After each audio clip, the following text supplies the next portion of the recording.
From the Oklahoman studios here in Oklahoma City, I'm Barry Trammell along with OU writer Ryan Aber. This is an OU basketball update, and Ryan, the season is over. A glorious season, but an historic loss in the Final Four. Ryan, it was 95-51, lost to Villanova, the biggest blowout in Final Four history. Ryan, we've now had about 40 hours to gauge this. How did this happen?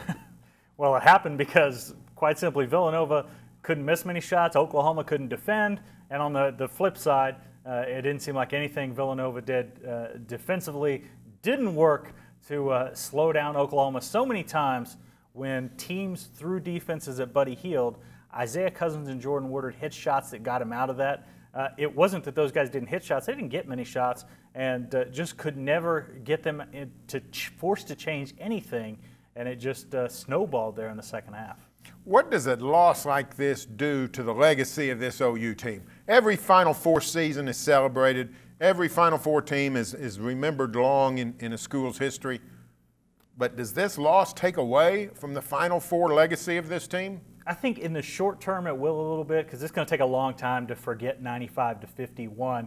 I think eventually this is going to be lauded. You know, they'll raise a banner in the Lloyd Noble Center rafters that will say Final Four 2016. Buddy Hield will be hailed as one of the great Sooners of all time. But this one is going to sting longer than just a normal Final Four loss. I don't think there's any doubt about that. Does Buddy Hield, who played so magnificently in the first 4 games of the NCAA tournament, does that performance, held under 10 points, made only 1 3-point shot, does that take away from his story and the tale of his tremendous 2016 season? Oh, I don't think it's going to take away much, although certainly that's going to be a footnote of everything we hear, read, write about Buddy Hield over the next few seasons, at least until he gets an NBA legacy of his own. But there's no doubt it takes a little bit of the shine off of it to have the kind of march that he did, make the kind of statement that he did, and have it end like that is extremely disappointing. And that's what he said yesterday when we talked to him the day after. He said it was he actually slept better than he had in a while, but he said it was hard to get up in the morning. Well, it's most unfortunate. Now we look ahead to 2016-17. The lose Hield, lose Spangler, lose Cousins.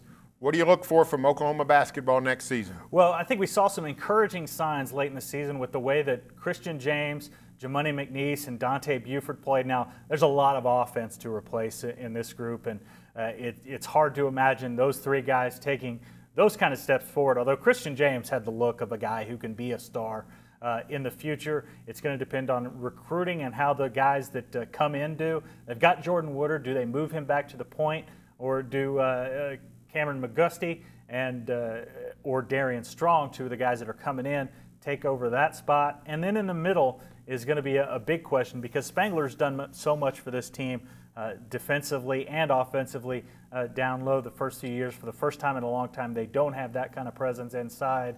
And you wonder if Kadeem Lattin can take that step, or if Jimani McNeese is ever going to be that kind of real physical presence down there. Dante Buford could be, but he doesn't have the size that even a Spangler has. Well, we'll look forward to it. Sooners put the cap on a great season, but with a harrowing defeat. Stay tuned for further OU basketball coverage here on News OK and every day in the Oklahoman.